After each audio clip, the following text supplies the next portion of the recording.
Hello everyone, welcome back. I got in a new laser light to be fixed either to a rifle or pistol, and I wanted to show it to you guys.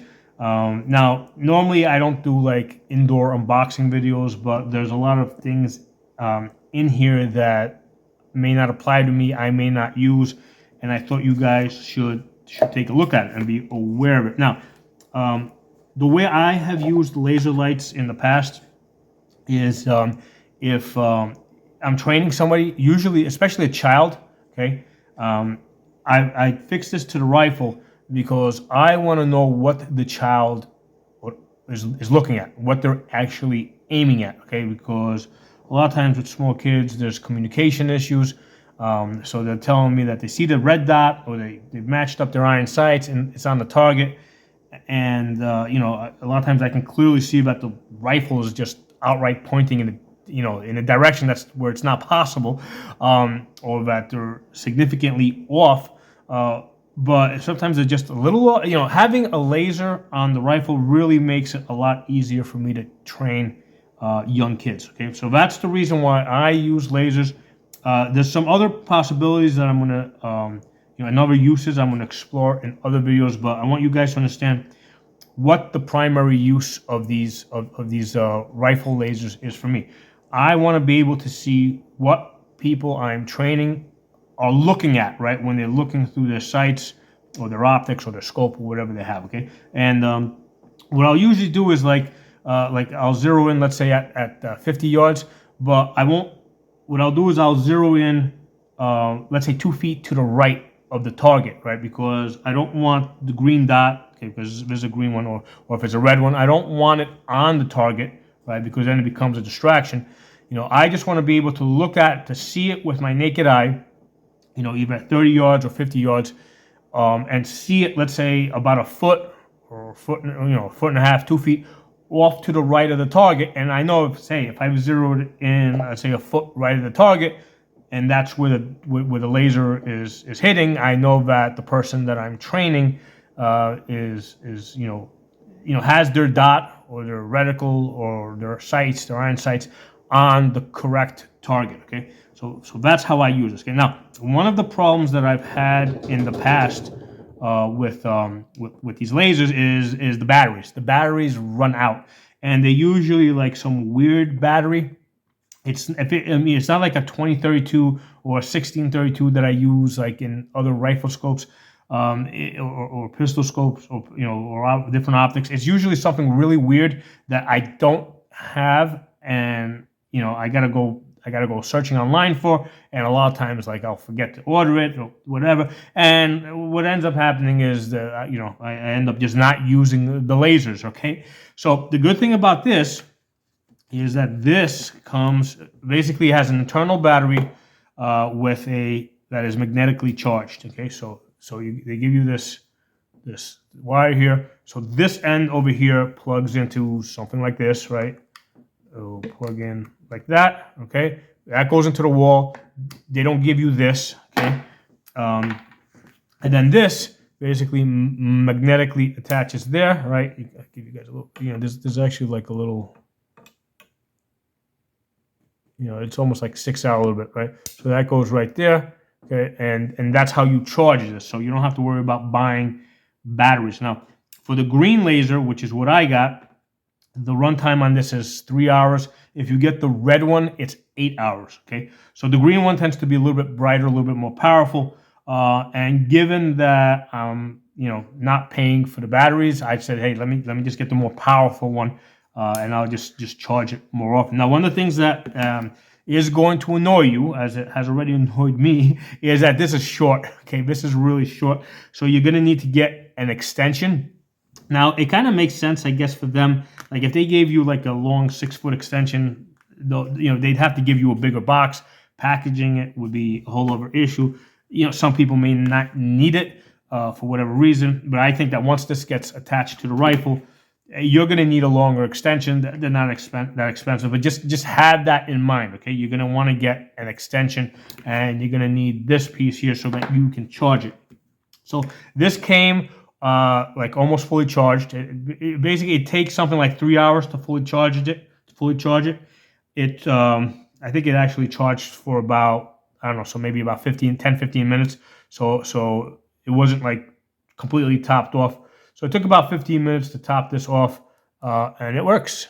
Right, there's the green light. Now, if you when it's so there's only one button on this, right? So it's easy. So it's easy to. So what happens when it goes on? If you did on. No, I haven't figured this part out yet. So you go on. Is it blinking? It has a blinky feature that I. There it is. Okay, so you got to time it right. So if you tap it twice when it's on, you get the blinky. Now I don't use that. Okay, but some people out there might use it. So it's on. There it is. Okay. So there's like a training thing. So it goes on.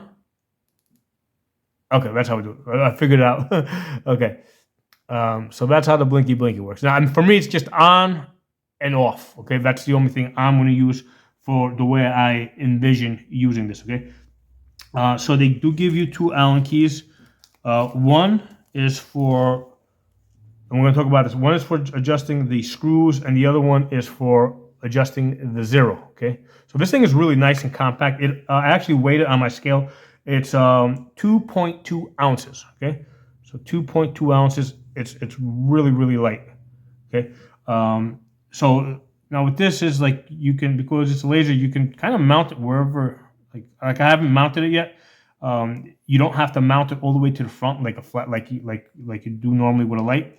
If you want, you can mount it a little further back so that you can more easily. What I would say is wherever you normally grab this gun, if you take a C-clamp or whatever, that's how you're going to position this, right? You're going to figure out how you grab it, where your thumb ends up, right?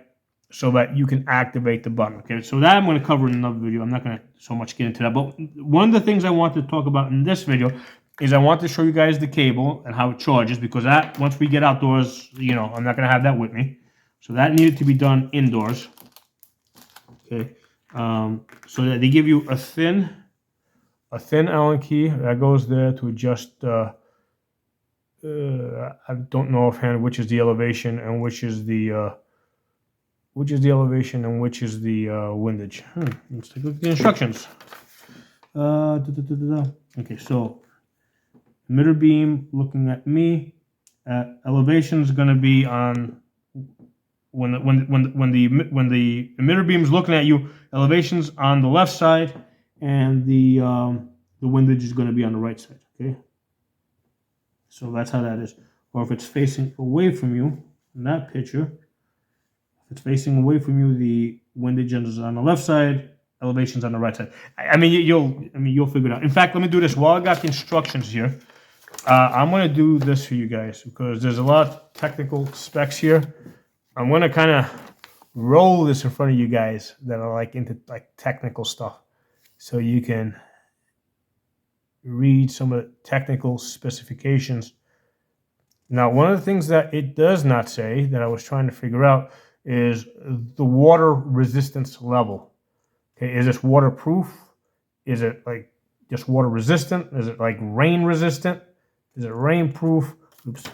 So that's one of the things that I actually sent CVLife an email to find out the water resistance level of this. Okay, so you got that information. Let me flip it over to the other side. Okay, so you got some more information here for those guys that. So you can see over here, you can rotate this around so many different ways. Okay, you can see we're going to go through the mounting. That's the other thing I really wanted to discuss indoors. How the different mounting options. So you can kind of see it right there.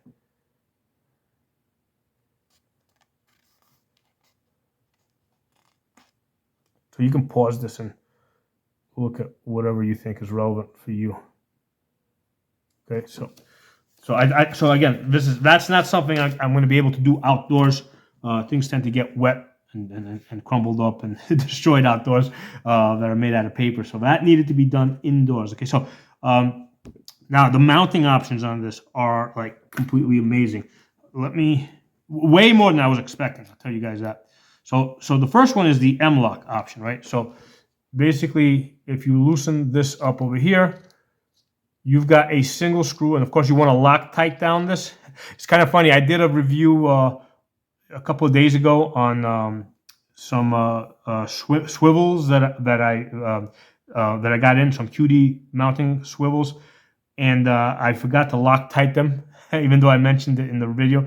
And what happened is, by the next day, a whole bunch of shooting, one of these things kind of vibrated loose, and I lost the screw. So yes, you absolutely have to Loctite these down. Okay, so you're gonna, and it's pretty. Just you can roll it in, apply the Loctite over here, blue Loctite. And then basically, if you go like this, it'll spread itself all over the place. So this is like ready to go for M-lock. Okay, so you can see how that's set up. See if I can kind of get this into the light a bit. There you go. Right. So that's ready to go for M-lock right there. Okay, but this does so much more. Let's key.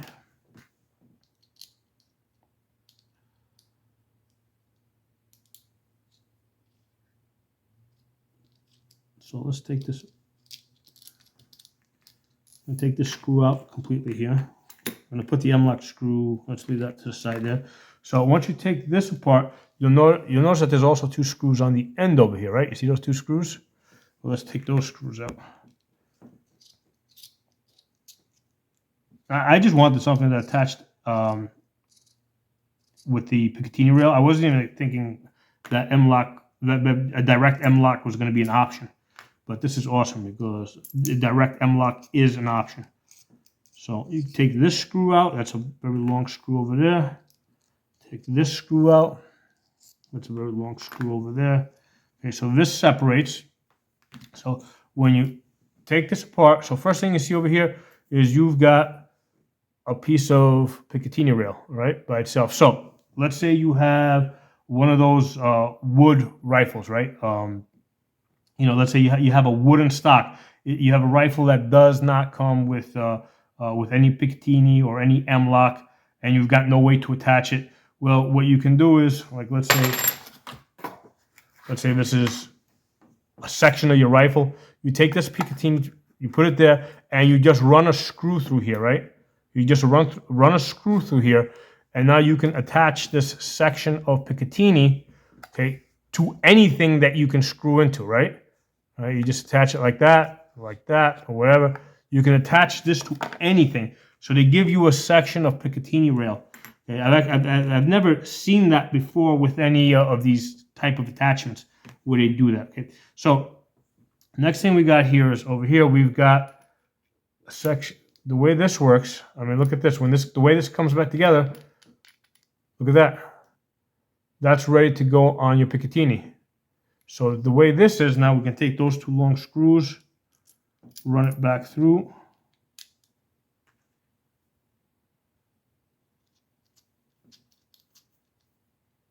Oh, get in the right position. And you can flip this on either side. Like right now, I'm setting it up to go on the left side. So you go there, get the other screw here. So again, blue Loctite, these screws. Oh, there it goes.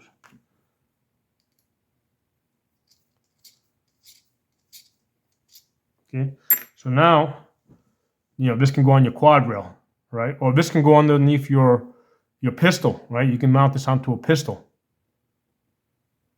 Okay, so that's ready to go. So in that case, if this is going on your pistol, if this is going on the quad rail, you're not going to need this section over here. Just put that on the side in case you ever need it down the road for your kids or grandkids or whatever.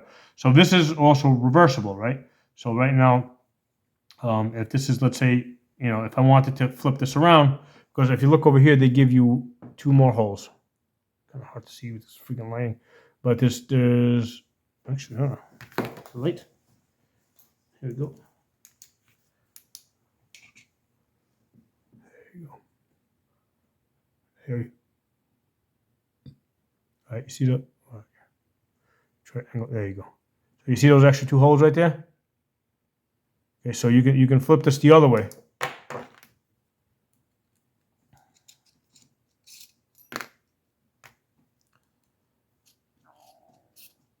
So you guys can see how I'm like dropping Allen keys here, dropping screws.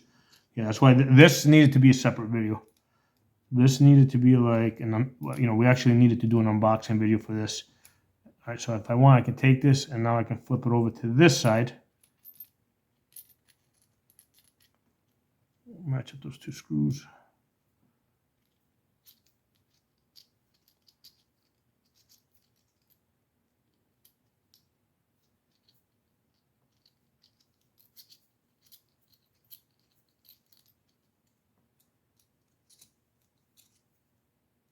All right, so that's ready to go on the ready to go now on a quad rail, or just any, you could put it on the top rail of your AR. So you can go lefty or righty. Now let's see what they give us here. They do give us some additional screws of shorter length. Not even sure where I would use these. Hold on, let's try to figure it out. Where would we put these two screws? I mean, clearly they're M-locks, right?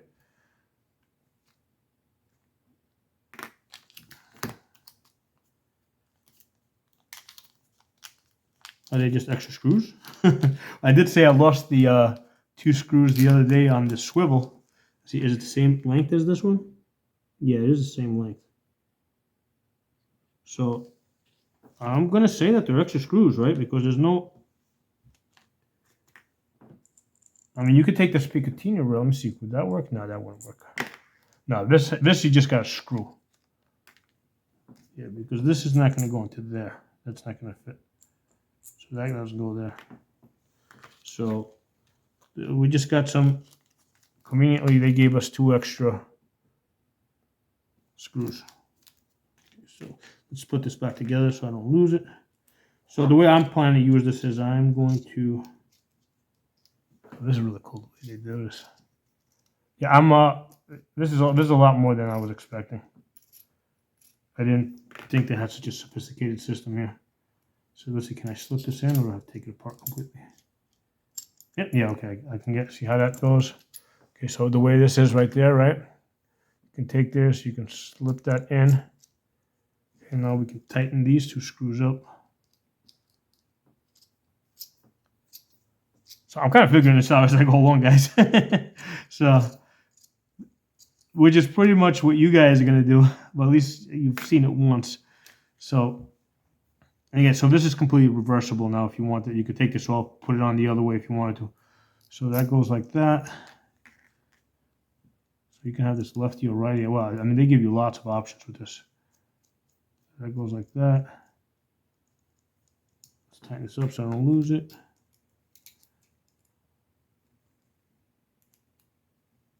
That goes a little bit tighter. Okay, good. All right, so this thing is ready for experimentation. There it is. So yeah, so the only thing I gotta find out for you guys, and I'll know by the next time I do a video on this, so we're gonna probably do a couple of videos on this, is the water resistance level. And I have a feeling that, I mean, I'm pretty sure it's gonna be, at the very least, it's gonna be rain resistant because of this, the way the switch is here, it's rubberized. So that usually indicates, the reason why they rubberize the buttons is so that water can't get in there. So that's usually a good indication. And I can see, if you look over here, where the elevation and the windage is, here, let me put the light back on that. You can see like there's this bluish color for the windage and the elevation. That also indicates a water seal. So at the spot where you turn your windage and elevation screws. So without, I'll have more information for you guys by the time next time I do this, because I sent CVLife an email and I'm sure they'll respond to me. I mean, I just sent it a little while ago, so I don't expect an instant respond, but I will get that information for you guys. And yeah, I hope you guys enjoyed this video. This is really, really interesting, and it's like I said, it's an interesting and it's a very useful tool that I use for training kids.